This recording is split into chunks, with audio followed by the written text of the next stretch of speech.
سفیان صاحب یہی بتا دیجیے گا کہ بعض لوگ یہ کہتے ہیں کہ نبی صلی اللہ علیہ وسلم کی ولادت پہ شام کے محلات روشن ہو گئے تھے، تو کیا اس سے یہ ثابت نہیں ہوتا کہ 12 ربیع الاول کو چراغاں کیا جائے، لائٹنگ کی جائے؟ اور یہ بھی بتا دیجیے کہ کیا یہ حدیث صحیح ہے؟ یہ سوال ہے میرا جی۔ اس حوالے سے حدیث تو یہ صحیح ہے، اور یہ شرح و سنہ میں بھی ہے، مستند احمد میں حسن سند صحیح سند دونوں طرح سے ہے،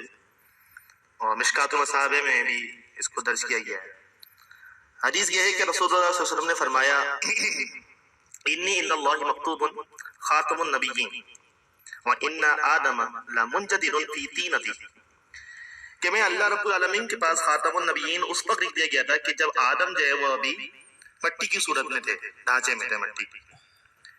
وَسَأُخْبِرُكُمْ بِأَوَّلِ أَمْرِ دعوت ابراہیم وبشارت عیسیٰ والرؤیا ام التي رأت حين ودعتنی وقد خرج لها نور اضاء لها منه قصور الشام۔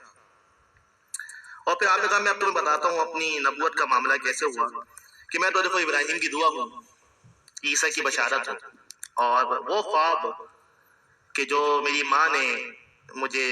پیدائش کے وقت دیکھا تھا، میری پیدائش کے وقت دیکھا تھا کہ ایک نور ظاہر ہوا ہے، اور جس سے شام کے جو محلات ہیں، جو محل وہاں پہ موجود تھے، وہ روشن ہو گئے۔ دیکھیے بات دراصل یہ ہے کہ ایک تو یہ خواب تھا جو آپ کی والدہ نے دیکھا تھا، اور دوسرا سوال میں اس پہ یہ کرنا چاہتا ہوں کہ کیا پھر ہر سال شام کے محلات روشن کیے گئے؟ کیا پھر صحابہ اکرام رضوان اللہ علیہم اجمعین آپ کی ولادت کے دن مدینہ کے مینارے روشن کرتے تھے، یا مساجد کو روشن کرتے ہوں، چراغاں کرتے ہوں؟ یہ تو ایک آپ کی عظمت ہے، آپ کی رفت ہے، آپ کی فضیلت ہے، آپ کی شان ہے کہ آپ کے لیے اللہ رب العالمین نے یہ اہتمام کیا۔ لیکن اس کے بعد کہیں بھی یہ بات ثابت نہیں ہوتی کہ اس کے بعد بھی چراغاں کیا گیا ہو، روشنی کی گئی ہو آپ کی ولادت کے دن، آپ کی پیدائش کے دن۔ تو اس سے یہ دلیل لینا بالکل ایک لغو قسم کی بات ہے